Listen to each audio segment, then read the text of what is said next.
Argentine superstar Lionel মেসিকে তখন Neymar সম্পর্কে জিজ্ঞেস করা হয়, তিনি বলেন, কোনো সন্দেহ ছাড়াই নেইমার জুনিয়র বিশ্বসেরা এবং আমি তাকে মন থেকে খুব পছন্দ করি।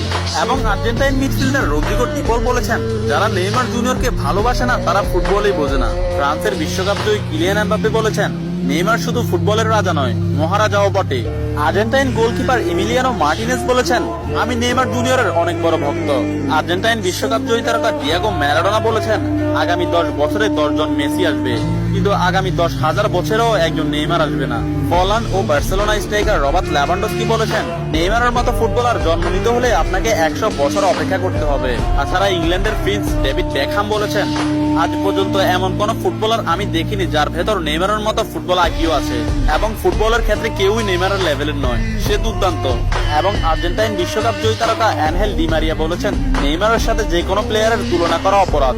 ফ্রান্সের বিশ্বকাপ জয়ী তারকা কারিম বেনজেমা বলেছেন, যারা নেইমারকে নিয়ে সমালোচনা করেন তারা ফুটবল বোঝেন না। ম্যানচেস্টার সিটির কোচ পেপ গার্দিওলা বলেছেন, আমার ক্যারিয়ারে নেইমার মানেই সবকিছু। আমি মাঝে মধ্যে নেইমারের খেলা দেখে আমার দলের উপর সেটা বিস্তার করি। এবং স্পেনের বিশ্বকাপ জয়ী তারকা জেরার্ড পিকে বলেছেন, নেইমার ইতিহাসের সেরা খেলোয়াড়। অন্যদিকে লা লিগা সভাপতি তাবাস বলেছেন, নেইমার লা লিগার সম্পদ। এক সাংবাদিক ব্রাজিলের